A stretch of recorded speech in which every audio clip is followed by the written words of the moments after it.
Hi everyone, really hope you're enjoying the podcast. This episode is brought to you by Invisalign Clear Aligners. Do it for you and do it right. This sounds like a motto all of us goalkeepers know a lot about. I'm over halfway through my Invisalign journey and I've always been a bit self-conscious about my smile. I got a personalised treatment plan from a trusted doctor and the peace of mind knowing that Invisalign aligners are based on years of research and experience from millions of patients worldwide. But the improvements have been so much quicker than I could have imagined. I'm seeing my smile change weekly, like the Premier League table.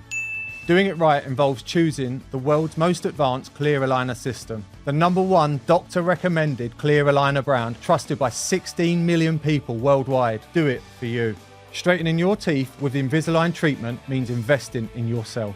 Hand in hand, or glove in glove, you get the expertise of an Invisalign provider. Now, let's dive back into the podcast.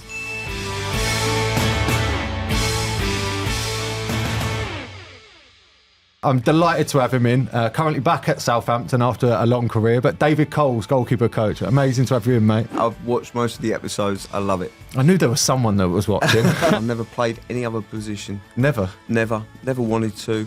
I just wait for the ball to come to me rather than chase it around. I trialled at a few clubs. I played a few games. I went to Basingstoke. I went to Billericay. Anyone who wanted a goalkeeper at the time, I was your man. Yeah. I wanted to play. With that, I went into Fulham. And I was doing the social work on an evening, unpaid. I really enjoyed it. Ben said to me, "Where was you Saturday?" And I went, "Well, I was working." So he went, "You either come in full-time or not at all." And I went, "Right, I'll go full-time." I got a call from Harry. He said to me, "We've just got rid of my goalkeeping coach. He's going back to France." Yeah. He couldn't have landed any better than what it did. Yeah, Asmir's career wasn't by chance. It was by me saying, "Listen, you can have my job," because I believed that he was right for that time. Yeah. And he proved me right. What a save from Mark Howard. Hi guys, I'm thrilled to share something with you today. The Mito Pro 300 from Mito Red Light Therapy. Been a game changer. As an athlete, I know the importance of peak performance and recovery, and that's why I rely on the Mito Pro 300 for its unparalleled benefits. Let's dive in to what makes the Mito Pro 300 remarkable. First off, it's all about power, and this device offers 300 red and near-infrared light benefits. These wavelengths penetrate deep into your cells, helping to jumpstart the natural process of recovery and rejuvenation. But it's not just about the numbers, it's about results. The Mito Pro 300 is designed for maximum efficiency. It emits light evenly and directly onto your body, ensuring every inch benefits from this therapeutic light. You might be thinking, why should I choose the Mito Pro 300?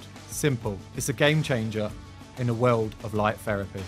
The award-winning quad wavelength design, updated with remote control technology. Toggle up and down on the timer, reset unit settings, and operate multiple units with the same remote. If you're dealing with the aches and pains of an active lifestyle, or simply someone looking to improve your overall well-being, the Mito Pro 300 is your solution, and it's versatile. Use it for targeted spot treatments or full body therapy sessions. The choice is yours and the benefits are undeniable. Plus it's easy to use. Just plug it in, set your treatment time and relax. There's no steep learning curve, no complications. With the Mito Pro 300, you're not just investing in a device. You're investing in your health, your well-being and your performance. Don't wait. Discover the incredible benefits of the Mito Pro 300 for yourself. Visit mitoredlight.com and take the first step towards a better you. Hit the link in the description below. Now let's dive back into this episode.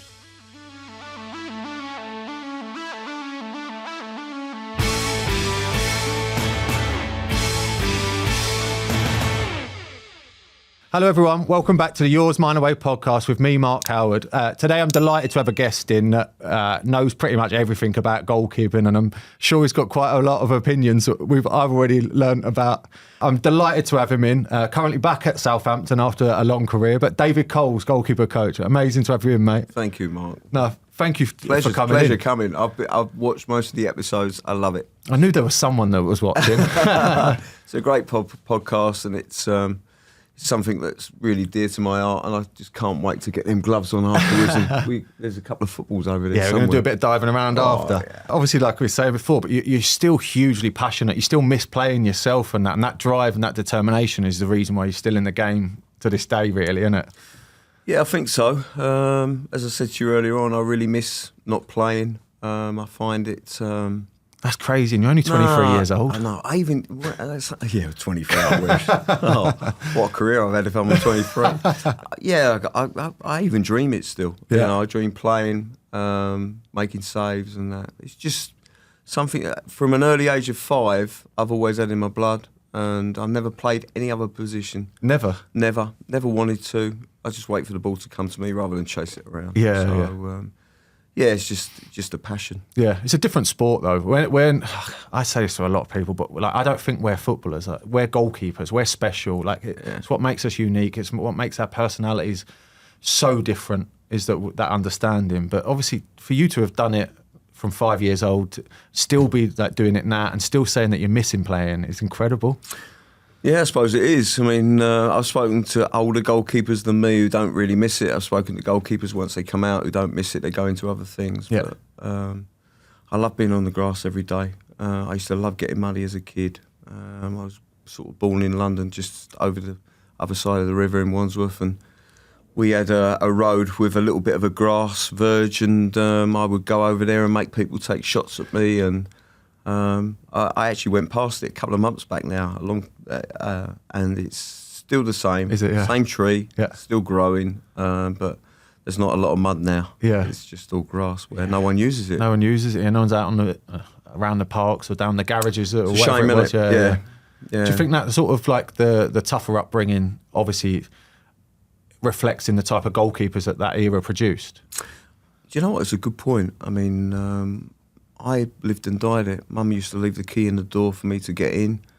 I'd make people take shots at me from every angle on this piece of grass. So we had like a grass verge, and then there was a road, and then there was a pathway. And I put the tree down, put the coat down, as you always do, made the goal, and it was just like shot stopping for me, really. Yeah. But I was always out playing football. We'd play drains across the road. We'd have a road, 2 little small drains. We'd have a tennis ball. And, Yeah.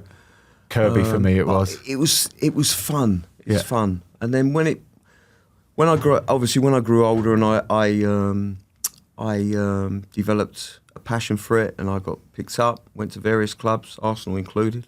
I never took the fun out of it because it became serious fun because I was earning money at it. Yeah. I was getting paid for what I loved doing, but I never took the fun out of it. And That's the most important thing, though, is to always remember why you did it in the first place. Yeah. It's just that you used to love diving around and getting dirty. Like one of the biggest memories of mine is just getting dirty and sitting in the boot on the way home because I was that covered in mud. I know you can't do that now, but like I still, even if I'm going through a bad period in my career, I'll go back to that moment in my head and go, that's why I started it. I used to love that. I was unique. yeah. And I was like the idiot that went in goal. But obviously now that's like goalkeepers are a bit crazy, and that it's just because we're not as well understood. Yeah, go back to what you just said. Are goalkeepers crazy now, or are they more educated? Because, yeah, I mean, I still do stupid things. My life hasn't changed. I'm still the same person I was when I was 5. Yeah. But when I work with certain goalkeepers now, I wonder if they are crazy. They've got that mentality, because I think mentality and the psychological bit plays an awful big part in you growing up and becoming a goalkeeper and remaining a goalkeeper, I think. Yeah. But then, like, on the flip of that, like the older, say, like the Oliver Kahns that used to have this persona and he carried it through. But then you go to someone, say Peter Cech, for example, that's clearly very educated and doing a great job, obviously at Chelsea and stuff like that. Is there a right and a wrong, or like? No. Obviously, in terms of keeping goal, it's a total different aspect because everyone keeps goal in their own way. Of course. But obviously, we're all different, aren't we? Yeah. And that's the hardest thing to judge. I don't think there's a right way or wrong way of keeping goal. I think there is a way, and it's usually your way. I don't coach everyone to be robots.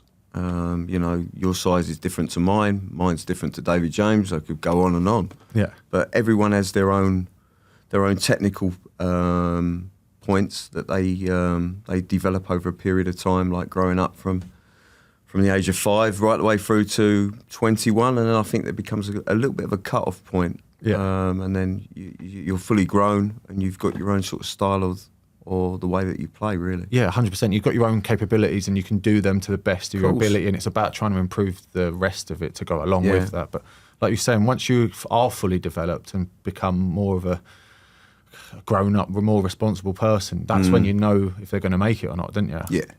Yeah, I think it's always difficult. Do you know what? I watched your show a couple of weeks back, and you had the Simon and Stuart Moore on. Love Simon, love Stuart, I know, but I had Simon at Southampton, and a bit of a true story. I'm going off the path a little bit, but I was out in India when he put a bit about leaving Southampton and really being upset and crying on the way home. I actually texted him and rang him because I felt so emotional. I was in India, stuck in India, and I thought, I didn't realise, oh no, like I've got to text him. Yeah. So I texted him and just said to him, I'm really sorry, Si. Yeah. Because I released him at 13, but he went on to have a great career, you know. Yeah. So going back to your point, I think goalkeepers are unique. They're different. They come of age at certain times. Yeah. And sometimes they might not be ready for you, but they might be ready for someone else in 2 or 3 years' time. Yeah. So, yeah. Right. I'm going to go back to a couple of quick fire questions. Ooh, I always wow. start off with this. Catch or parry? Oh, catch. I love the disappointment in you. Yeah, voice. catch. Tea or coffee? Clearly coffee. Oh, I love a coffee, yeah. A bit like David James. If I upset David James, I'd buy him a coffee at the airport. Is that the only way of cheering him up? Yeah. Right. Play short or kick it long? Kick it long. Without any doubt. Kick it long, yeah. Sometimes you've got to affect the back four. You can't always keep playing short and inviting pressure. Right. Who's your favourite ever goalkeeper? Oh, wow. What a question that is. I can go back to Lev Van Yashin. I can go back to Sepp Meyer. I can go back to Peter Shilton, Ray Clements. I would have to say the man that changed it for me was Sepp Meyer. Yeah. Yeah.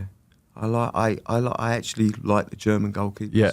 I like their mentality, the way they train. So yeah, Sepp Meyer. There's been a load of German goalkeepers over in history anyway. Like obviously with Oliver Kahn, Jens Lehmann, changed the Premier League. Yeah, the way he came for crosses was like no one had ever seen before. His mentality, I managed to work with him, but mentality for coming for crosses was, I'll come for 10 crosses per game. If I drop one, I drop one, but I can catch 9 of them. I can start 5 counter-attacks and we'll score 2 or 3 goals. I was like, oh my God. Wow. It just blew my mind. Like just that one sentence of like, how he thought about the game. He was like... It's crazy. He's put it in perspective, though. I mean, David James was a bit that way as well. I mean, he would charge and catch everything. Yeah.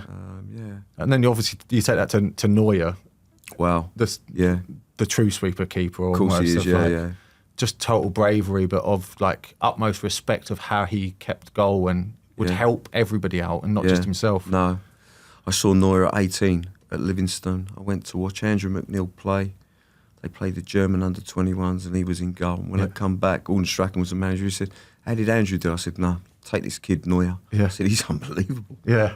Oh, wow. Yeah, it was before his time. Yeah, way before it. Way before. Yeah, good goalkeeper. Right, who's the best keeper in the world right now? Good question. I'd have to say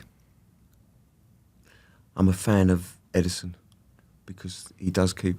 But I'd have to go Alisson. The two Brazilians are just so far ahead at the moment, aren't they? Yeah, they've had some producing good goalkeepers over the years. In recent years, like Dida and and even Gomez at Tottenham. Yeah. He changed it. He was a total different specimen. Great shot stopper. Yeah, he was. Yeah. Just his first year at Tottenham was the hardest thing. I'm a Tottenham fan, and the way he'd try and come for crosses, it was like he was too naive for the Premier League. Yeah. And he must have been able to get away with it before, but that first 6 months must have been quite grounding for him. Yeah. And then all of a sudden he just turned into an incredible goalie for Tottenham. Yeah. I mean, Tony Parks had him, and Tony Parks, they built a good relationship, and Tony got the best out of him, I think. Yeah. Right, long sleeve goalie kits or short sleeve goalie kits? We had this discussion yesterday, so long sleeve all day long. Yeah. No tights. You can't wear tights in a game. No, I'm glad you said that because I hope someone's listening to that. But yeah, short sleeves, no go. Shorts. I played in bottoms once. We played at Molineux. I got beat 5-0. I never wore bottoms again. No one does wear bottoms now, thankfully. Black boots? I like white boots. I was talking to Joe Murphy about this last week, and I was saying that in white boots I feel like I'm a bit quicker and I can jump a bit higher. Really? It's just a psychological thing when you look down. It's like I'm not in my school shoes anymore. Okay. Oh yeah, I get that. Yeah. So and that's all it is. That's that. My mentality of that was like I just feel that little bit, especially as I'm getting older. I need that little bit of a psychologically maybe of like to stay young, to stay fresher. Okay, I get that. I mean, there's not many. I mean, there's a load of black boots come out in recent months, but I've always black boots, gloves, whatever your preference. And looking around here, I'd have a field day. There's a lot of colours and variation. Right, last one, right? It's the last minute of a game. You can save a penalty to win the game, or you can go up and score the winning goal. Which one are you doing? Save a penalty. Yeah? Definite, yeah. I'd love to score a goal, I'm not going to lie. Yeah, no, not for me. Saving a penalty was always a big thing. Yeah. Going back over my career, I saved quite a few, I'd like to think.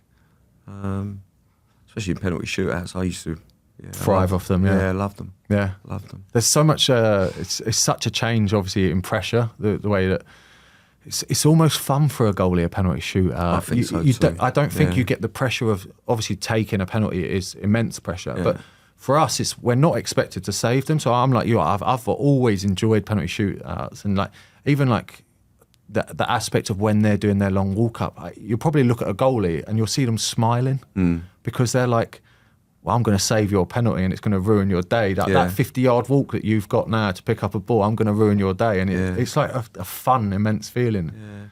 When I was at the England under-18s, after we had friendlies up in Derbyshire, and afterwards they put on the penalties.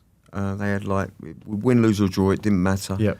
Because they were friendlies, they actually encouraged to have like 5 penalties each and see who won.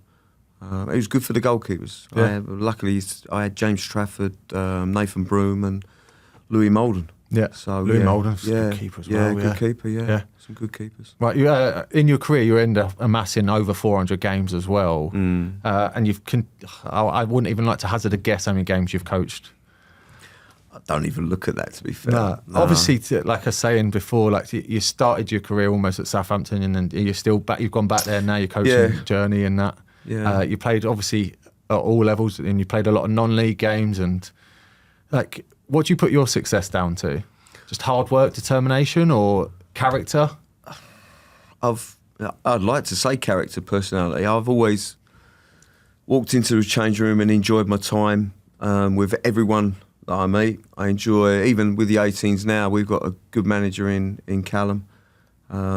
He should be higher than what he is because he's got so much knowledge and attention to detail, which I like. And he uses my experience. He'll close the door and say, "Colsey, what do you think?" And we'll have a discussion, which I thrive off of. But I think hard work is the biggest thing. I think I was always a good trainer. Anyone come to challenge me, or I was coming back from injury, I've always kept myself fit, extremely fit. I haven't put on weight since I finished in '97. I can honestly hold my hands up and say, like, I weighed myself this morning, I'm still the same weight. Incredible, yeah. So, that's I would say hard work. Yeah. How's goalkeeping changed throughout the generations? Wow. It's a big question, this. Yeah, it's a massive question. The back pass coming in the 93 season, I struggled. I must admit, I'll hold my hand up. I've only got one foot, and that's my left foot, so my right's for standing on. But I think I struggled quite a bit playing in that era to start off with. We had a manager who started wanting to play out from the back and caused me a lot of problems. Yeah. But I think that we were of an era that was sort of coming to the end of it. Yeah. And the new breed were coming through. So obviously, you were of the catch it and kick it era, really, weren't you? Yeah. And stop the ball. It was, no matter what your life depended on, you had to stop the ball going in your net. It was personal, weren't it? It was personal. It was coming off. I mean, I don't like seeing goalkeepers not want to keep a clean sheet anymore. Yeah. I hate that because the simple reason is that's why I went out to play. If I come off with a clean sheet, I'd done all right, but I might have a few errors in that game that I thought could have done better. But certainly playing and keeping a clean sheet was massive. Kicking it, I wasn't a great kicker. It was always a half volley. It was into the channels. I had 2 wing backs that would the half volley. I'm actually getting our young lads to practice it. See, I do it now in training, and it blows the young lads' mind. Oh, it's brilliant. So, like, I've always been pretty handy with my feet and that, and my distribution's always been pretty good. So, I love serving the goalies. It's like I thrive our sessions on my service because it will drive a session. Yeah. So then when we do long kicking and that, and then I can still hit the ball 70, 80 yards on a half volley and pick someone out. They're like, it blows their mind. Yeah. Because they've just not seen that. It's a new art. It's an old art, but I'm trying to bring it back a bit. So am I. So we've got 2-1 singing off the same hymn sheet. Yeah. I just think that it's just when you get a wind and you want to go quick, if you hit this sidewinder, it tends to spoon up and spin Spins back up in the air. and comes back at you. Whereas if you go below the radar, the half volley's a great kick. Yeah. Yeah. See, like the art of dealing with the wind, especially for distribution. This is what I love, and one of my roles I take on that is how to educate goalies how to kick in the wind, because obviously it's a hard technique, and obviously that low ball flight only suits certain goalies. Not everyone can do that kick. Yeah. And so I was having this chat with our goalkeeper Arthur the other day about kicking through the wind, not kicking directly into it, changing where you put the ball in the 6-yard box, Exactly. and hitting the ball on an angle, because you're actually using the wind to steer the ball into your the desired location, instead of just. I hate the one where a manager says, I want you to kick it on the right-hand side and kick it down the right-hand channel. Yeah. And you're like, well, that's directing a headwind. No matter what, I'm only going to get it to the halfway line at most. Yeah. But if you change the line of that and put it on the other side of the 6-yard box and kick that same kick, you can kick it at 70 yards. It's bizarre.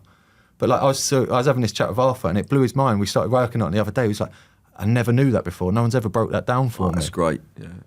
That's experience, isn't it? You know, I mean, it's passing on your experiences to you. To the younger goalkeepers that you have in your charge, and I think all senior goalkeepers should do that. I certainly talk about half volleys and low trajectory and keeping it under the airline, shall we say? Yeah. Moving the ball. I mean, most of them spot it in the middle, or they get the centre half to play it, and by the time they kick it, the wind's coming full on. But if the wind's coming from left to right, why not change it? Yeah. You know, or right to left, vice versa. You've got to make the most of how you know how to play that condition. Yeah. And obviously, where a lot of us are manager-led, because they pick the team at the end of the day. But if you don't perform well anyway, they're still going to take you out of the team. So you need to just do what you can do to the best of your ability. Yeah. No, that's a good question, isn't it? Do you have a goalkeeper that goes in and kicks 50 good kicks or great distribution? Yeah, he lets in 4 every week. Yeah, that's the difficulty. It's because I think the art of goalkeeping is keeping the ball out of the net. Yeah. That was my one desire. Yeah. It's what I'm encouraging our goalkeepers to do at Southampton. Yeah. If you've got that and you're not a bad distributor, you'll have a career. Yeah. No doubt about that. Right, I want to go back a little bit to your career then. Okay. Obviously starting out in Birmingham. Well, done your homework. Yeah, of course. I always do my homework and that. But like I said, to have amassed the amount of games that you had, but obviously the grounding that you would have got back at Birmingham would have been obviously steers you in the right direction. But it's a tough place to obviously grow up and play. Birmingham was a great place back in my day. We had many internationals: Frank Worthington, Archie Gemmell, Colin Todd. We had Tony Coton, Jeff Whelans in goal. Neil Freeman, myself, and a young lad called Neil Fossil, who was just underneath me coming through.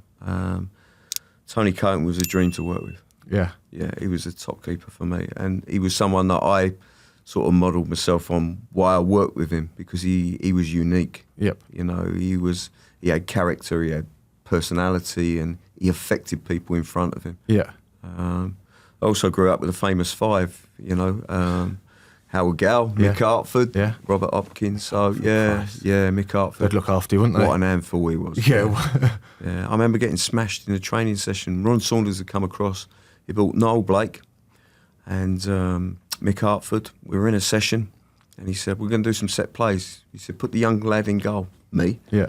So I got in goal, and I've got Mick stood one side of me, and Noel stood the other side. Shouty keepers went for the cross, and that's all I remember. They smashed the hell out of me. Yeah. So, good days. Yeah. But growing up in Birmingham was, there was mainly all apprentices come from London. Yeah. So we had the likes of Gary Fillery, who was Mickey Fillery's brother, played for Chelsea. So, we had some good players. Yeah. So we'd all travel in, so it was carnage. We lived in a house in Small Heath. We all travelled together, we all went home together, we all ate together, and we all had each other's backs. Proper family. Proper family, yeah.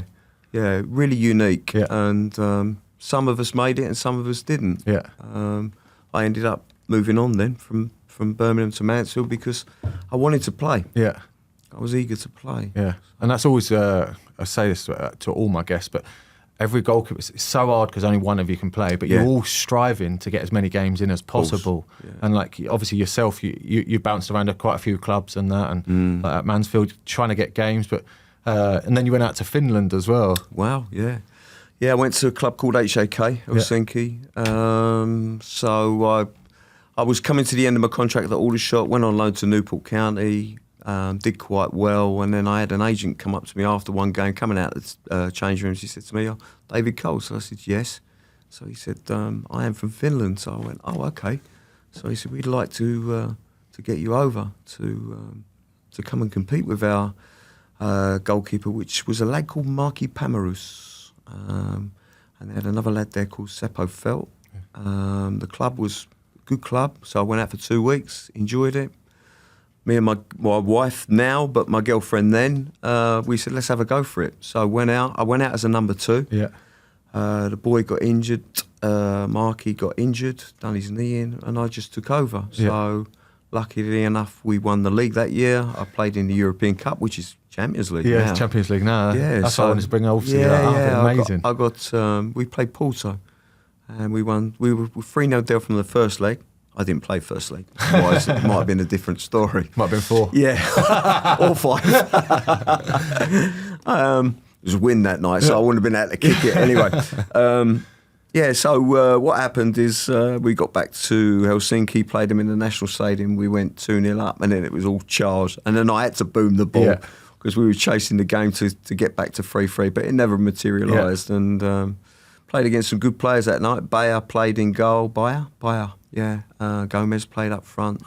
But I kept a clean sheet, so 100% record. I'm quite proud of that, That's really. really good. Obviously, like when you first heard about that initial, like going out there, to then have obviously played in the equivalent of the Champions League now, it's a hell of a story. Yeah, I suppose it is. On really. reflection, it's just...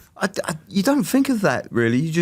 I just wanted to play. Yeah. So when he got injured, I thought, right, my chance, my turn. It's just another opportunity for you. Yeah, and I played against some players out there, like Sammy Hippie was out there, and some good Finnish players. And then, obviously, years later, Niemi played for HJK. So, and even at Southampton now, our women's manager, she played in Finland. She played at HJK year after me, I think. Yeah, small world. It is a small world. Yeah, Football's it is a small world, but it's a nice world. Yeah. And then obviously coming back to England, I want to talk about towards the end of your career when you became a teacher, but you carried on playing. Obviously, you retired from full-time football, but became a teacher. That transition period, is that a strange period? It was difficult because we just had my first child, Rebecca. And I just said to my wife, listen, I'm at Fulham, I'm getting month-to-month contracts. It's time to do something else. And she went, well, it's up to you. You know, you do what you need to do. And I got offered, I actually went into a car dealership and got a job in Ford in Reading. Yeah. While playing? In the pre-season, the summer. So the summer from leaving Aldershot to go into Fulham, Alan Dix was the manager of Fulham. Alan Dix rang me and said to me, look, I'm looking for another goalkeeper. Jim Standard was the first team keeper. He said, I'm looking for another goalkeeper. Will you come in and have a trial? I said, yes, no problem. So to keep the money coming in and also see whether I wanted to do something different, I went into car dealer. I didn't sell a car, but the headmaster come in of the school at the time, and yes, this is a true story. He sat there and he went to me, I'd like to buy a Probe at the time. The Probe was like the in-car, and I thought, well, how you got that money? So he said, you're not interested. So I said, not really. I said, I'm going to Fulham for a trial. He said, what'd you do? So I said, well, I've been a pro footballer. I said, I've just taken this on the off chance, see whether I like it. If I don't, he said, what do you think? So I said, don't like it. He said, I'm a headmaster at a school. So I went, okay. He said, it's a special school. It's EBD, so emotional behaviour disorder children. Why don't you come across and have a look at that? So I said, all right then. So with that, I went into Fulham and I was doing the social work on an evening, unpaid, and I really enjoyed it. And from there on, I come out of Fulham. I trialled at a few clubs. I played a few games. I went to Basingstoke. I went to Billericay. Anyone who wanted a goalkeeper at the time, I was your man. Yeah. I wanted to play. Yeah.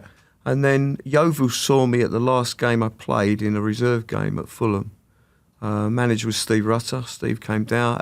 He rang me up and asked me if I'd go down there over the Christmas period. Went down over the Christmas period, and the rest was history. So I had the job with the social work, and I combined that with Yeovil. Yeah. It would have been a busy period for you then, that. It was. I mean, the Yeovil was a fantastic club at the time. It was run by Chairman Brian Moore, passed away now, obviously, unfortunately.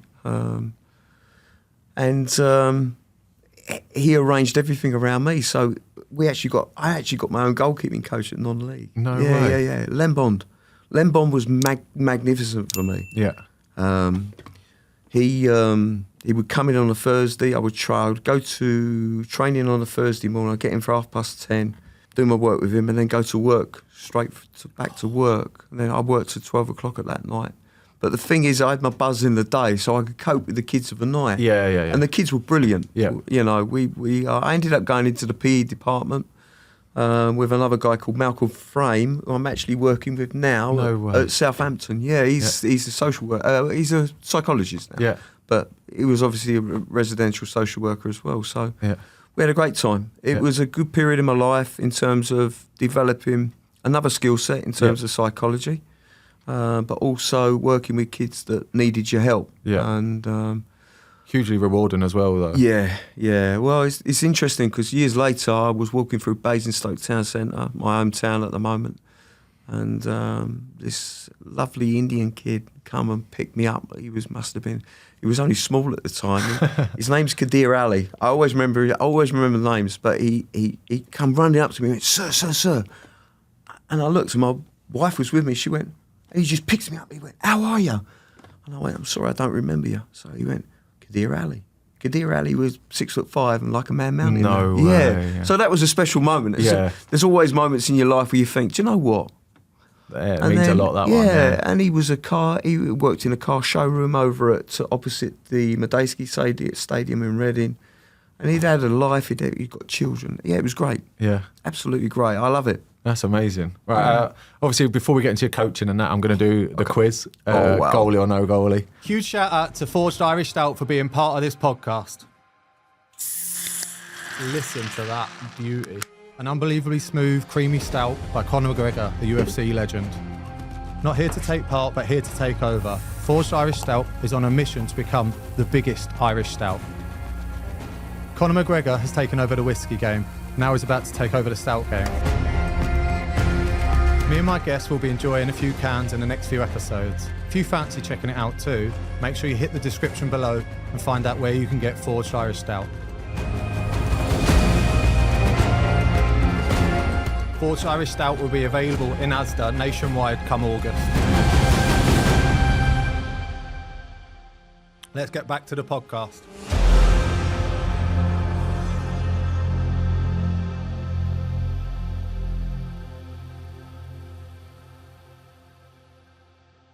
I could fail at this. Yeah. So I've got 5 current international goalkeepers. Okay. And 5 made-up names or famous people from around the world. And it's 1 point for each correct My answer. name ain't in there, is it? I said current international goalkeepers. I know you said you still want to play, but... Ready? Go on then. Right, goalie or no goalie? Okay. Right, number 1, Frederick Oosterlitz. See how good you are with names. You said you're good with names. Yeah, but you're going dodgy names. Not a goalkeeper. He is not a goalkeeper. He is Fred Astaire, famous dancer. Wow. Yeah. Frederick Oosterlitz. Wow. Yeah? I'd heard the name, but I knew it weren't a goalkeeper, but I didn't know it was Fred Astaire. Good guess anyway. Great guess. Okay. Right, number 2, Declan McManus. Goalkeeper. He is not a goalkeeper. It's Elvis Costello. And the attractions. Yeah. Wow, okay. Declan McManus. Okay. Could have been a Scottish name, surely. That's what I actually thought. Or it could have been an Irish name. An Irish name, yeah. Right, number 3, Anthony Morris. Goalkeeper. He is a goalkeeper. He's the Luxembourg goalkeeper. That's right, yeah. I couldn't think where I'd seen, Yeah? I reckon you're good at all your knowledge for goalies, aren't you? I'm not bad, but the name. You've written that many match reports. especially on you. Some terrible ones on me. Right, number 4, Georgios Panagiotou. Panagiotou. Butchering that. Georgios Panagiotou. I'm still Do you want to butchering borrow it. my teeth? I I just do, had yeah. a new one put in. I'd actually go goalkeeper on that. If my pronunciation was better, you might have known it's George Michael's real name. Wow. Wow, yeah, okay. I have no idea how to pronounce that either. Panayiotou.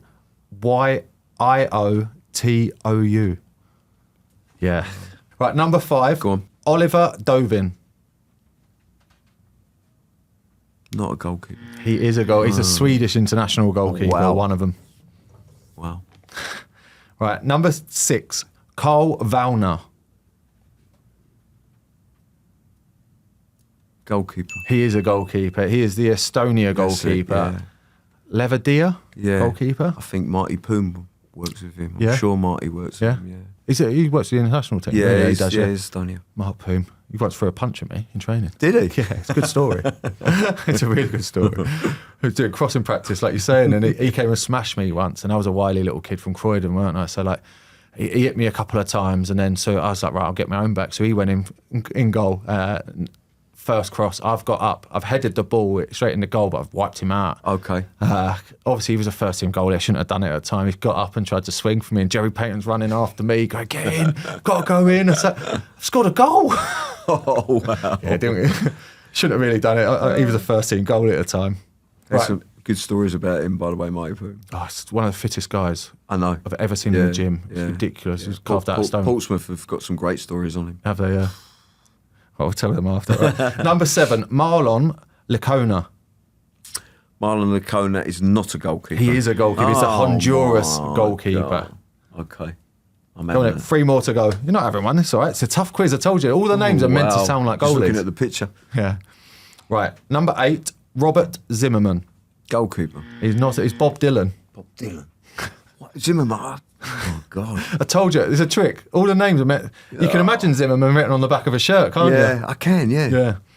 Right. Number 9, Georgi Marmadashvili. That's a great pronunciation for that one. That's not bad for you, mate. With your teeth in With as my well. teeth as well. I'll go not a goalkeeper. He is a goal. He's a Georgia. He plays for Valencia. He was Does he? Valencia first choice goalie, but plays for Georgia. Come on, you can get the last one. Okay, go on. Number 10, David Jones. David Jones is not a goalkeeper. He's not a goalkeeper. David Bowie. David Bowie, yeah. Yeah. Yeah, I just... Throwing some nice musical ones in there for you. David Getting you a Bowie, man that loves your music. Yeah, I do love my music. You've My not seen era. Fred Astaire, I can imagine you liking. Elvis Costello, George Michael, Bob Dylan, David Bowie. George Michael. Yeah, but you didn't pronounce that. You should give me that. Yeah, George Michael. I'll let you have a look and see if you can pronunciation with your teeth. Let's take mine out. Yeah. Right, I want to go back to like when you initially got into coaching and stuff like that. Obviously, with Southampton, weren't it, originally? Yeah. When did that transition happen? Obviously, like you're saying, from teaching, part-time playing. I was 37. I was coming to the end. I'd played non-league for quite a long time. I played for Yeovil, Gloucester, period at Gloucester. Salisbury was my last club. And I just felt, I actually went to Salisbury as like a number 2, really, and I'd accepted that a lad called Jason Matthews was going to play in front of me. Young lad, good lad, played in the league as well. So I went in to help him out and help the younger goalkeepers out. So, and then sit on the bench because obviously substitutes, goalkeepers were around then. So I did that. And I started doing my licences. I did my licences through the PFA, through the school. I got. I've not only got that. I've got gymnastics. I did gymnastics for 10, 15 years as a kid growing up. But I did all my bits and pieces, lawn tennis, everything. Yeah. Get as many qualifications, and then Steve Rutter was at the PFA, recommended me to John Sainty. John Sainty was the academy director. I had a quick interview with him. John was a lovely man, passed away unfortunately. But I had he just brought me in.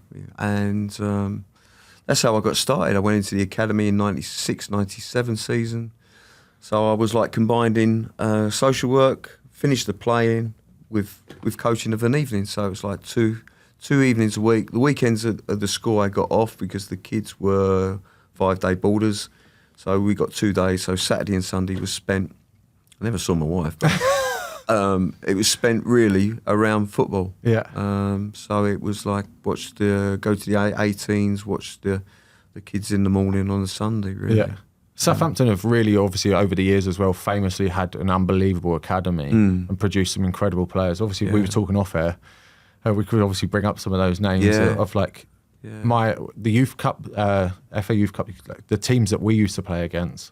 Obviously, was Leon Best, Dexter Blackstock, Gareth Bale, Theo Walcott, Andrew Sermon, Mike Craney. Nathan Dyer, like Michael Pope, Andrew McNeil. The standard was just incredible, and that was just my age group. Yeah. Well, it's funny because Southampton are doing that now. I mean, obviously they've brought me back for whatever reason, but Andrew Sermon's just joined us. Remember Andrew Sermon? Yeah, of course. Yeah, he's just joined the 18s, and we've got Ollie Lancashire there. Yeah.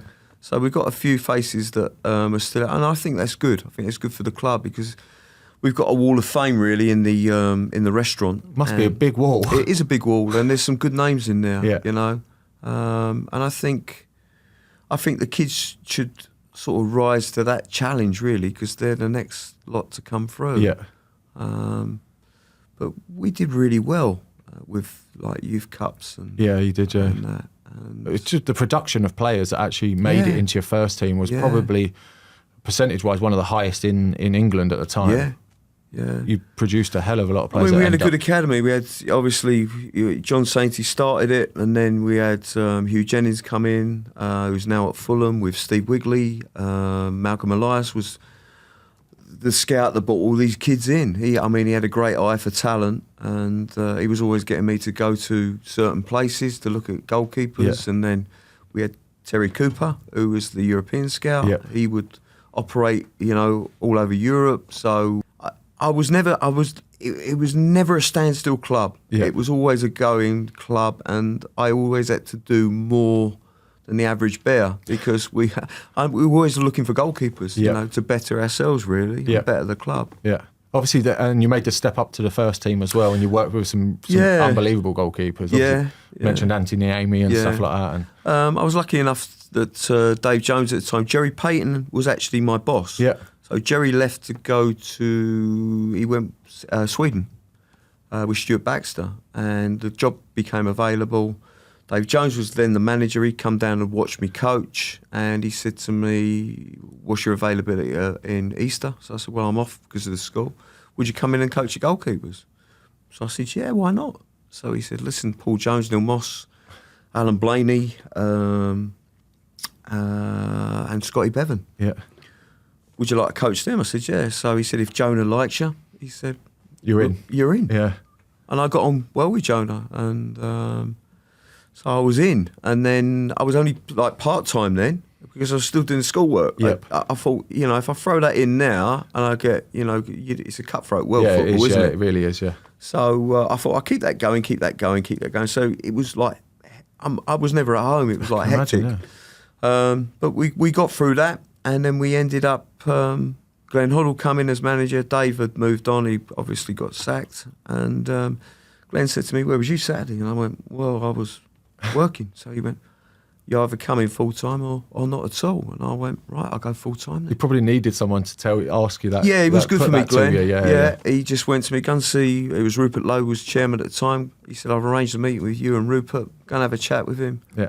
Rupert said, "There's your contact, sign it or go," and I just signed it. So that was it. No negotiation. Then it was just no negotiations. It was signed, and I was happy to sign it. Yeah, of course. Yeah, obviously it's still. But I was doing top to bottom. Yeah, he got his money's worth out of me. I was doing first team Monday in the evenings. I was coaching the school kids.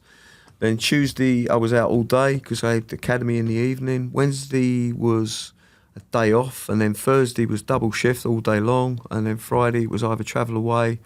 But I was dealing from nines right the way through to the first team. Yeah. So I had carte blanche on everything. Yeah, wow. So, which was good for me because I knew what was coming through at one time, and I could pick and choose. Yep. And I knew my left hand to my right hand. Yep. I knew who I could move out, and et cetera, et cetera. It just went on and on. Yeah. So, yeah, it was good times. And good then times. obviously working with Harry Redknapp as well.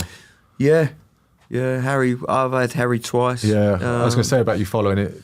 You went to Portsmouth to the rivals with him. Well, it's a funny story because I actually got doing my deal to go out of Southampton with Rupert Lowe. George Burley come in with Malcolm Webster. Fine, no problem with that. And on the way down to do my deal to go out, I was picking up Mike Morris, PFA rep. He was going to help me to sort my money out and everything, which everyone does. Everyone does, yeah. Everyone does. And I got a call from Harry. He said to me, "What are you doing?" So I said, "I'm just going to go do my deal." He said, "Well, after you've done that," he said, "send Mike Morris down to me with you and we'll do a deal for you to come into Portsmouth. I've just got rid of my goalkeeping coach. He's going back to France." Yeah. So it couldn't have landed any better than what it did. So, but and then obviously going into Portsmouth we were struggling down the bottom, and we managed to turn it around. And you've had one of those goalkeepers on who turned it around for us. Big Asmir, yeah. No, Dean Kiley. Dean Kiley, of course. Dean Kiley turned it around for us. Yeah. Wow. We took him. Harry weren't happy with what we had in the building at the time. And he said, "I want a goalkeeper. I want someone that's going to save us." And I said, "Dean Kiley will do that." And Dean was out of favour at Charlton. Yeah, some goalie for Charlton as well. Wow. You talk about half volleys. We talked about half volleys. Oh my beauty. Wow. But we played at Chelsea one year, and Harry turned around to me and said, "Why does he keep shouting sorry?" So I said, "Well, watch." And he went, he'd get the ball and he'd half volley into whoever it was. Straight to the chest or someone. Straight into the chest, and he'd go, "Sorry." Wow. Like everyone would look. Yeah. And he, "Tell him to stop saying sorry." No, he's enjoying it. He's enjoying himself. We won 4-2 that day. Did you? Yeah. And that was in our year where we were struggling. Yeah. But he was magnificent. Yeah. Best money I've ever spent. Yeah. Yeah. Yeah. 250,000 for a goalkeeper that kept you up. God, man, yeah. When you put it like that into context. In the Premier League? Yeah. Yeah. Yeah. I want to talk a bit then, obviously, working with Jamo. Yeah, Jamo come after Dean. Dean moved on to pastures new. Where do you want to start? So I'll tell you the story. Obviously, I spoke to you on the phone about this my first story with Jamo. I remember being a young pup, obviously going to watch Arsenal first team at Highbury, and I remember sitting in the stand that day, and I always used to watch the opposition keeper warm up, and just to learn something. Mm-hmm. And I remember the first 15 minutes of Jamo's warm-up, he didn't touch a ball, but he pretended that he had caught every cross, he'd kicked every goal kick. Yeah. And I remember watching him walk around, and he was obviously doing visualisation work, and it was like 10, 15 minutes long, and it blew my mind. I was like, what is he doing? And at first I was like, it was a bit comedy because I'd never seen it before. Yeah. And then when I started watching him do crosses, and he was without the ball, and he was sorting his footwork out, he was attacking the ball at the highest point, and then he was then thinking about his next steps of distribution. I was like, just like I'd never seen visualisation done before in real life. And it was eye-opening for me. I think it was before his time. He used to do it in the change room. So he used to take a ball in the shower, bounce the ball up a room, up the wall. He'd have his own personal space, and then he'd come out and he'd do his visualisation. He used to do that after the warm-up, but he would do it in training as well. So if something went wrong, he would walk away. But he came with Keith Power. Keith Power's, I think he's in America now, so he had his own personal psychologist, which was great. And Keith would come to me and he'd show me his plan and what he'd devised and if there was anything wrong. So I'd have weekly meetings, which was great because there was only one meeting. It weren't like now. We have thousands of meetings. And we would talk about Jamo. Or he'd ring me, he'd say, "I'm away, I'm going to give you a call," which was great. How's Jamo doing? But his visualisation, he'd carry that into training, he'd take it into games. Such a personality. Yeah. Yeah, he could change a changing room. And he would always do his analyst work on the Monday. He'd walk in the room, and if he'd have a bad game, he would just sit down and go through absolutely everything. Yeah. Yeah, he wanted to know the ins and outs of everything. Yeah, he's just a very serious guy. And I bumped into him. I did like I said to you, I did the one and only thing with him. And he still trains the same way. He's in his 50s now, Yeah. but he said to me, Colsey, you put on a session for me like we used to do. And he was walking away, and he was talking to himself. He was doing his self-talk, and he was coming back in. Hands not quite right. This is not quite right. My knee's not working today. Blah blah. Blah. And he was going on and on. As if he was still in Still that in moment. that, in that moment. In the moment is a great saying, because Yeah. that's what he used to put himself in the Yeah. moment on his visualization. Yeah. It's a big thing in the moment, I think. Yeah. The moments in the game.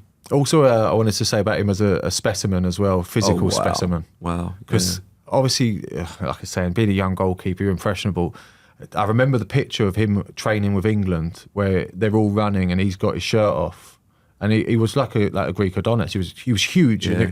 He was more ripped than any of the outfield players. Yeah. Like his muscles were like bigger than anything you'd ever They see. stand to attention, his muscles. Yeah, Yeah. And it's like it. I'm not before that. We'd all seen like the likes of Big Nev and Yeah, like of course. the goalies. Yeah. Physiques had changed. Jamo changed it. Yeah. Jens Lehmann was Yeah, a big, unbelievable unit. unbelievably Yeah. flexible as well. Yeah. He worked a lot on stretching, but Yeah. Mark Poon was again another. I can bring keeper. another one into that. Robert Green was the same. Yeah, Greeny. Yeah, Greeny, unbelievable yeah. physique. He used to train in just Under Armour. Like, Yeah, that's it, And like yeah. you could see he was obviously Ripped. in an unbelievable Yeah. condition. Like, do you think these sort of goalkeepers steered the way then? I think so, yeah. I think they changed the dynamics. Yeah. More athletic. Yeah. I mean, going back to your David James being ripped, I remember doing a pre-season. I used to take pre-season with him, the running and stuff. And him, and then I had obviously Asmir, Jamie Ashdown, another lad called John Stewart, Yeah. who played at Burnley, Yeah. played at Bournemouth, good keeper, massive lad. But Asmir was unbelievable runner, and Was he? so was Jamo. Yeah. Pre-season for me was like these two competing against each other. Yeah. It was incredible to Two watch. huge specimen of people, Yeah, weren't they? units, Yeah, real units. Yeah.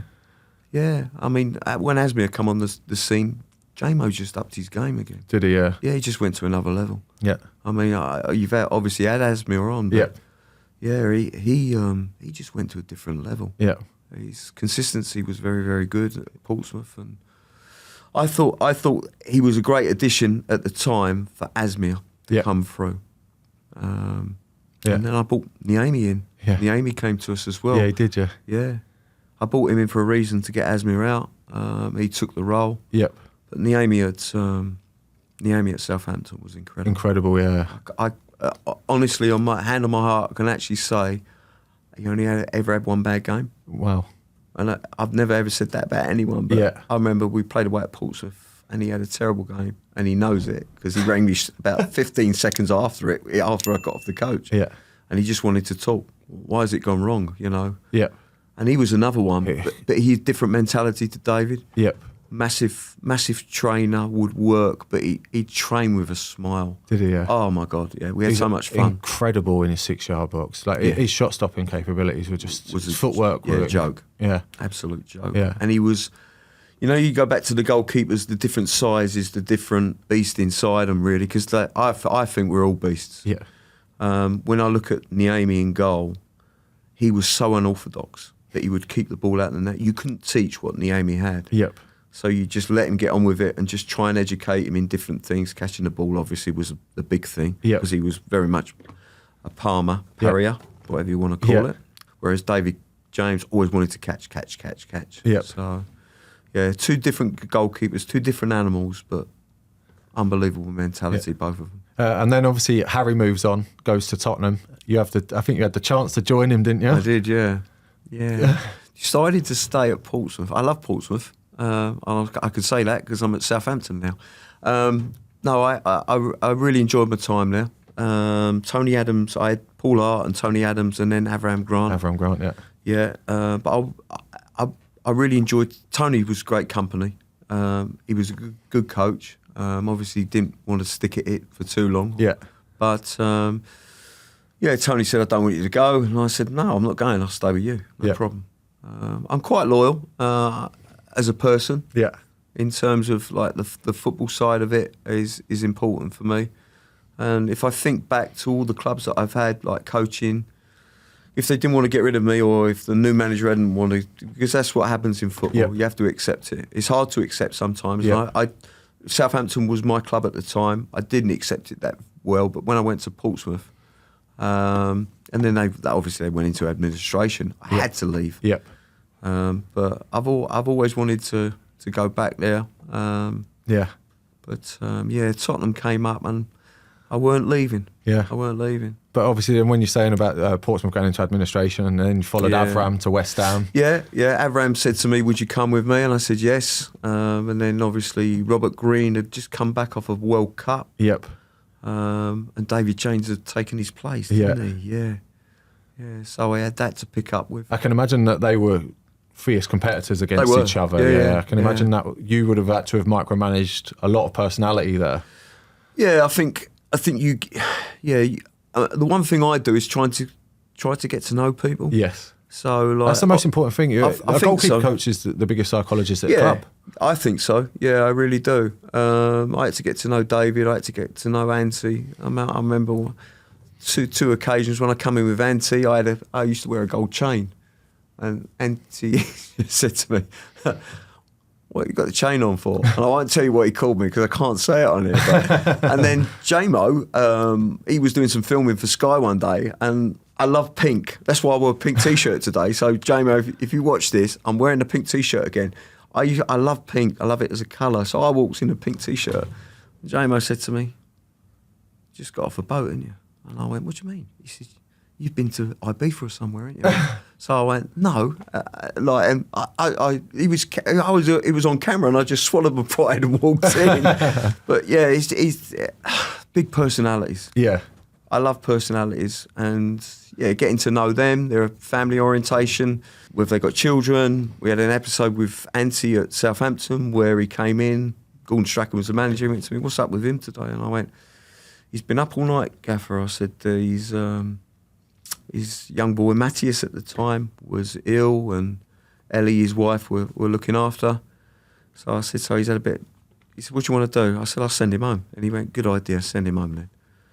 And I just sent him home. I said, "Antti, off you go. That's it, you're done." Better for you to be at home, yeah. Yeah, you're too tired, you can't work. Yeah. Your body's not in cohesion with your brain today. Just go home. Yeah. But that's when, I go back to that, that's when goalkeeping coaches were in control. They could see that type of thing. Nowadays, I don't think it's that way. I think there's so many meetings and so many plans of putting in place. I sometimes wonder whether the goalkeeper goes out with a cloud in his head rather than the vision of what he's got to do, which is keep goal. Yep. Do you think the sports scientists have a big dealing with what goalkeepers do? Because I remember when I started out, the loading thing wasn't an issue. No. We would do pendulums till the cows came home. Yeah. We would get hundreds of dives in per session, and now it's changed. And you look back at it and you go, well, that drove standards and fitness, and people. I had that coach like Jim Layton. We did pendulums every day, and that's all we constantly he drilled it home to us. What a great word, standards. Yeah. I think as goalkeepers, I mean, I know that I used to work. I was a fruitcake. I would do anything to improve me. So when I was at Aldershot, I trained with Paradepot. Didn't do all the jumps and everything that they did, but I trained with them because I wanted to be as fit as I think fit goalkeepers make less mistakes. Yep. I think their mind's in tone with their body. And I got fit, and I had a great year, played 55 games, missed one game, and went on from there. And I constantly keep on about standards, even today. I think standards of fitness, the way you look, the way you hold yourself, the way you walk. Lucky I went into, I'll bring up another goalkeeper, but Frankie Fielding. I was going to bring up Frankie anyway. Frankie, loveliest man, but he used to walk sort of hunched over a little bit. And I said to him, "Frankie," I said, "does it rain in Blackburn?" And he went to me, "Yes." I said, "Because you're looking as though you're waiting for the rain." I said, "You're down in the south now." And I said, "This is a press button." And I pushed his chest and his shoulders come out. And he went, "Quite like that, coach." But Frankie's, yeah. So some of these things are, for me, are psychological. So I look at a goalkeeper and I think, what can I improve first? Is it his character? Is it personality? Is it technical? Is it tactical? Is it social? Is it psychological? Is it fitness? Is it physical? I go on and on. Yeah. At Southampton, they laugh at me. I write diaries every day. I'm still a writer. And It's all about my goalkeepers. It's never about me, because I think my goalkeepers are what I'm judged on. Yep. I have a saying, smart off the field, smart on it, because I think if you're smart off the field, you can put things right very quickly on it. And I think that's been my big thing throughout my career. I learned at an early age. Yeah. Going back to Frankie as well, because I remember playing against Frankie a lot. What's a keeper? Yeah, what a keeper. And Bristol, over that period, I always felt like kept signing other keepers to replace Frankie. And Frankie was that good that he never lost his place, and he just kept on grinding away, and he'd get back in the team, and then he'd just prove himself all over again. And it was just like a recycle button. Yeah, it was. yeah, It was like, yeah. and I just remember like there were so many keepers in that period that were trying to take Frankie's place and went there and be back out the door within a few months because they just couldn't displace him. No. I went there with, come back from Abu Dhabi, so I worked obviously Al Yeah, you did, Jazeera, yes. yeah. That must have been an experience. Just Yeah, it briefly on that. was a great experience, to be fair. But I'm jumping the ship really here. You were asking the questions, and Yes. I'm going overboard. Yeah. Bristol City. I walked in the door there. Elliot Parish. Yes. Elliot and Frankie Fielding. Cots weren't sure about either. Steve Cottrell. And by the way, I am honest. I told them that, and they brought in Simon Moore. Simon come in, done really, really well. Yeah. So that was my chance to work with Simon again, and apologise for releasing him. For making him cry all those years ago. 12, yeah. Oh, I dread that. I hate that. So anyway, Simon went back. I think Cots tried to get him back. It didn't happen. Elliot moved on, and we had Dave Richards and Frankie Fielding. We went to Botswana, which is a place that no one ever goes for pre-season. What a pre-season it was. It was unbelievable. Was it, yeah? Yeah, we played 2 games. It did kick off out there. We had a game where we won, and Carly Osborne got mullered by someone, and the whole lads all stuck together, and it was incredible. And I thought, do you know what? We've got a real team here, real team. And we came back, and Frankie started the season. He never missed a game. Yeah. He was outstanding. Yeah. We played away at Peterborough. We had a man sent off in the first 10 minutes of the game, and we won 3-0, and he was incredible. Yeah. He made save after save after save. And you talk about physiques, he wasn't the biggest. No, he weren't, no. But he gave me his all. Yes. I took the gym sessions, I took all his I took all his S&C. I did that. Steve Cottrell said to me, do you think they're doing enough? And I went, not enough of what I want. Yep. He said, you take them then. That's what he said to me. It was Your just really, department, your you do it. department, you deal with it. And Reece Carr was the fitness coach, and I said to Reece, I'm going to take over. And he went, okay. So he looked at me, and I went, Cot says it's all right. So That was it then. we did it my way. Good song that, not by Fred Astaire. And we just cracked on with it. Yeah. And Frankie got fitter and fitter. He made less mistakes than anyone in that league at the time, and there were some good goalkeepers Yes. in that league. And we won it. We won it. We won the paint trophy, and Dave Richards never got a look in. He left that year. We had Ben Aymer come in for Frankie when he was injured. We had Nicky Myempa. Yeah. What a goalkeeper he was, by the way. Wow. Yeah. So we took a session one day, and Mervyn Day was with us at Bristol City. He went to me, which foot does he kick off? I went, I ain't got a clue. Yeah, no one knows. He's I got ain't got a both. clue. He's got both, Yeah. we had Fabian Giefer from Germany come in, from Stuttgart. But Frankie just kept displacing him. Yeah, he did, yeah. He wouldn't lie down. Yeah. He wanted his place back. Yeah. That's some character, that. That's amazing, yeah. They took it personally almost that every time. I like that. Yeah, amazing, I like that. I still speak to Frankie today. Yeah. He'd be a great one to get on here. Yeah. Absolutely fantastic. Frankie, if you're listening, get on, mate. Yeah, I've Frankie. spoken to him before about coming Have you? on. It's just trying to get on. Well, David James would be good for you as well. Amazing, I'll push that one. Yeah, please do. Right. Obviously, I wanted to go back to the UAE and India, just briefly about the coaching abroad and the standards of goalkeeping abroad in comparison to the UK. It must be eye-opening. Yeah, it is. Yeah. UAE was... I was out there for 2.5 years with a club called Al Jazeera. They had a lad called Ali Kasif, who was the number 1 for the UAE. They had a lad called Khalid Sanani, who was the number 2, and they had another lad called Khalid Issa, who's now still Khalid Issa, Khalid Sanani, Ali is still playing. Yeah. All this year. I'm going to get them wrote down for goalie or no goalie next time. Yeah, they're not bad, are they? I can pronounce them as well. Pronounce them, yeah. We had 2 young lads, Al Shabibi and Khalifa, who were good. There's another lad who's now playing for Elaine as well. But the standard goalkeeping, they just wanted to be coached. Okay. They loved the coaching. Yeah. They loved where I'd come from. Obviously, Premier League. I was lucky to coach there for 11 years. Yeah. But they enjoyed everything we did. We did some boxing with them. I've got some great pictures I'll show you after of boxing. I'm into the boxing stuff. I think it's good for the coordination, hand and eye. They thought I was off the wall. They thought I was crazy. You probably are. Yeah, I am. Definitely. Definitely crazy. Yeah.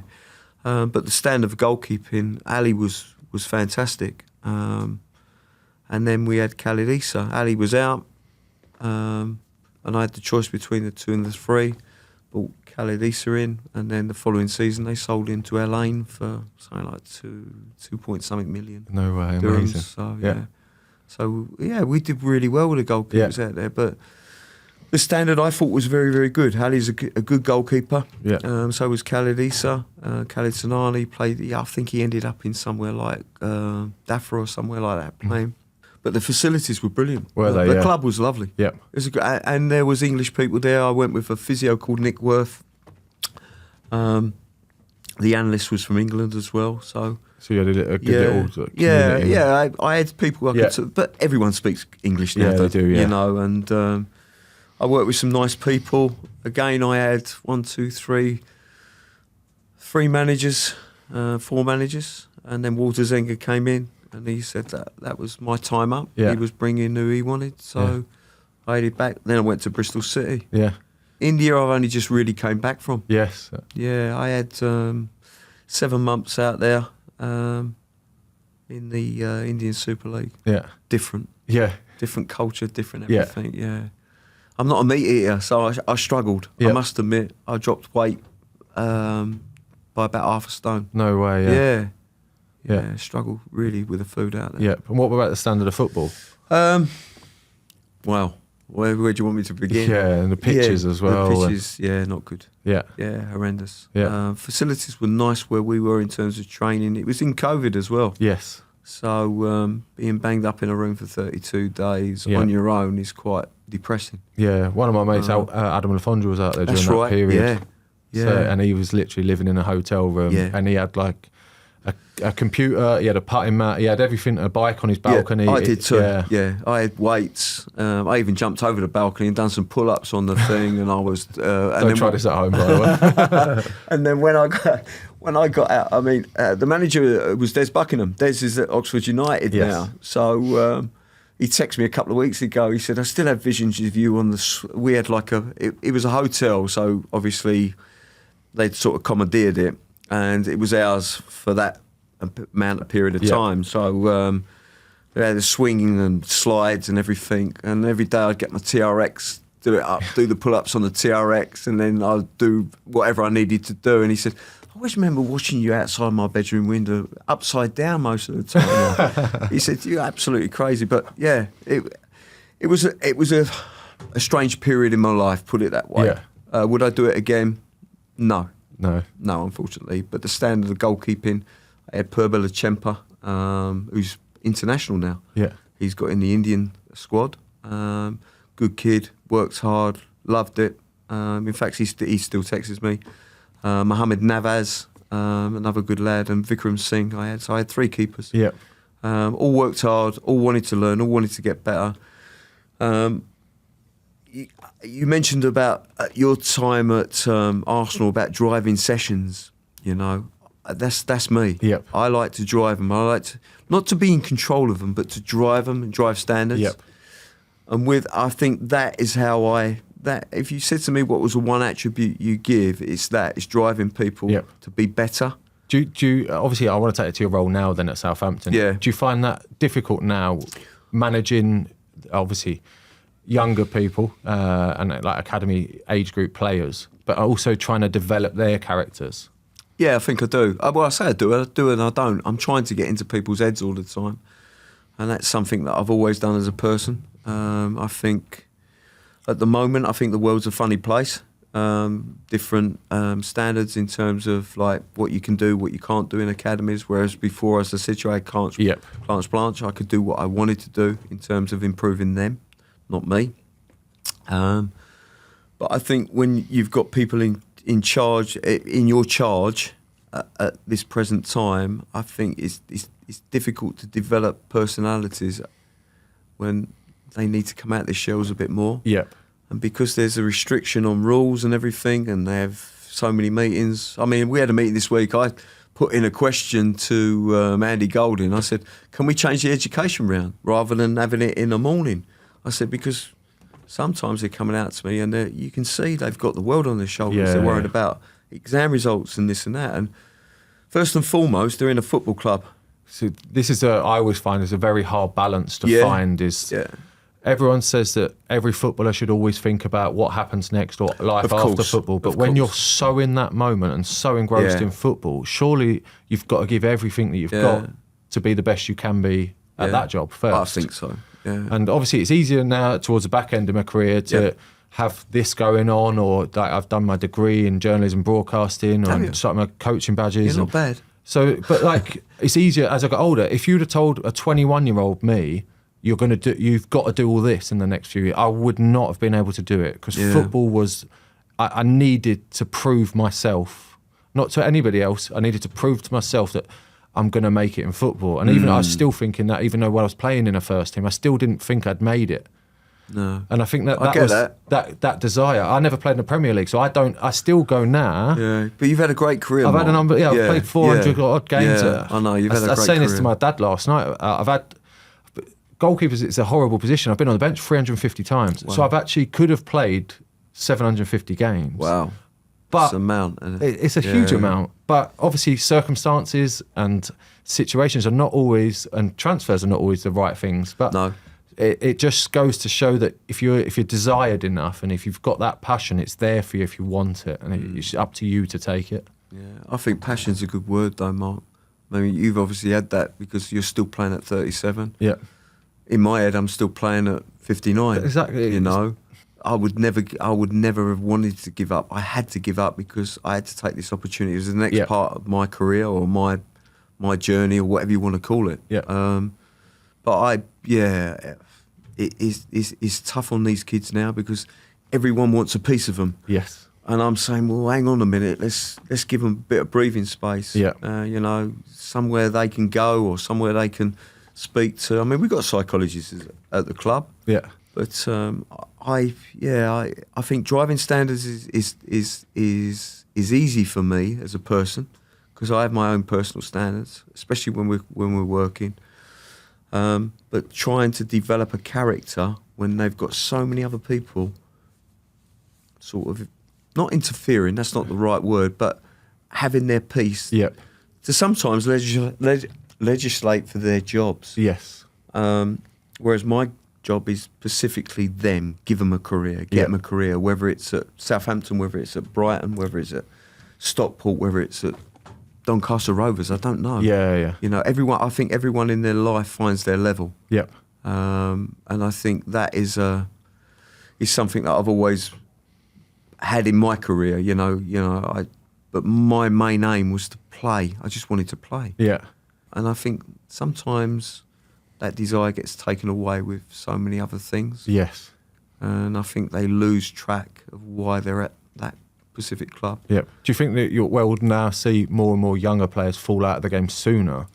I've just done that with the PFA. I did 3-day blocks up at the PFA, and there was loads of out-of-contract players. Yeah.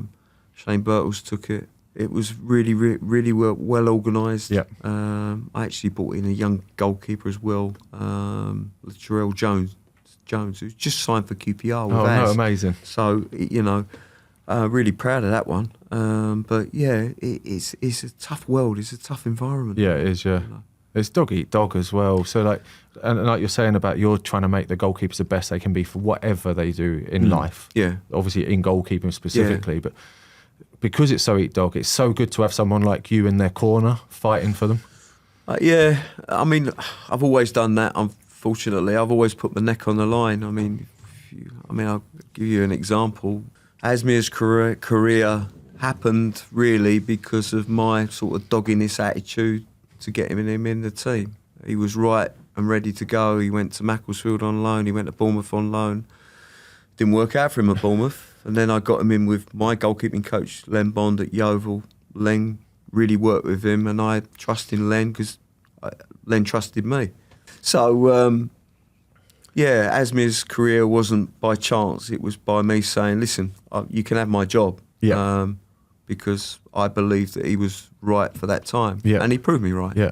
And so the goalkeeping coach for me has got to be a bit more about him to develop his goalkeepers to get them through the system. Okay, yeah. Rather than just accept that, transfers coming in, this one's coming in. There's got to be a way that you can manoeuvre people and get them careers, Yep. I think, because these kids wouldn't be in where I am now at Southampton if they weren't good enough. Yeah, okay.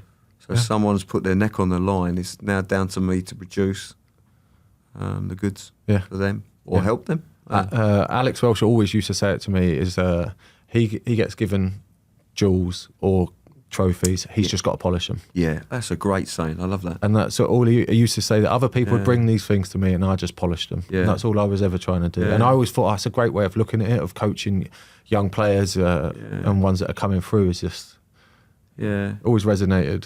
Yeah, I like that. That's a good sign. Still never got any shine out of me either. Yeah. Right, you've had a great I've done career, all right. like I said. Right, I want to get on to one final thing before. Obviously, your release away from football, you've actually brought in a little present today. So obviously, you're quite big into your art, and like you said, Jamo. Yeah, Jamo. We used to have a whiteboard in the gym at Portsmouth, and if I felt like drawing something, Jamo would come and add something, and then I'd add something to one of his, and Jamo's miles better than me, mate. He's unbelievable drawer. He's an unbelievable artist. Yeah.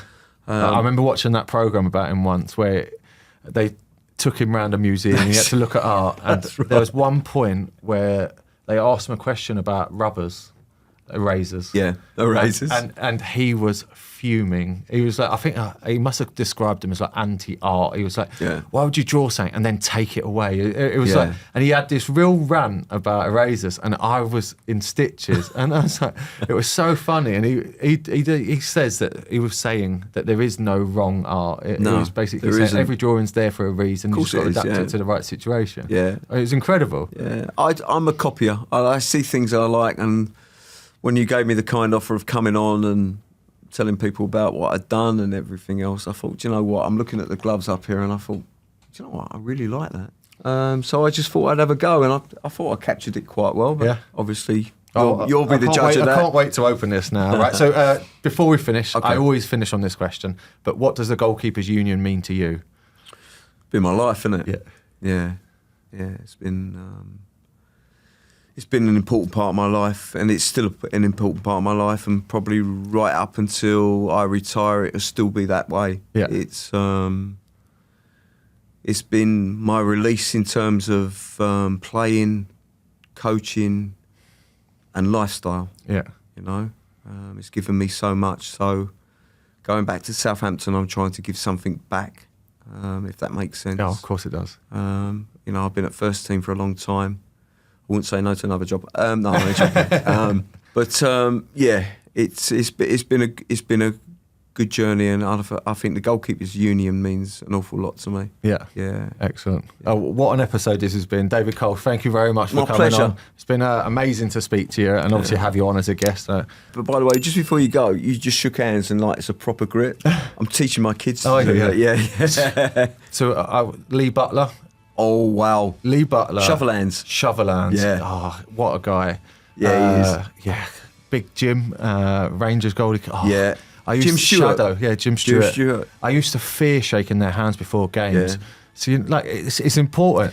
Jim Stewart, I used to refuse to shake his hand before a game when I was in Scotland because his handshake was that strong. You'd walk out, you go, do your line-up, and you'd be like, my hand hurts. I'm not thinking about the game. It was like an intimidation thing. Handshakes are important. Alan Hodgkinson was mine. Yeah. He broke my hand when I was 16. Yeah, he just went, don't shake hands with me like that, son. Bless him. Yeah. Amazing. Yeah. You remember thing. Go back to standards again. That's exactly what we're on about. Brilliant. Excellent. What an episode it's been. Massive thank you to our sponsors, but this is the Yours, Mine Away podcast with me, Mark Howard. Thanks a lot, guys. What a save from Mark Howard.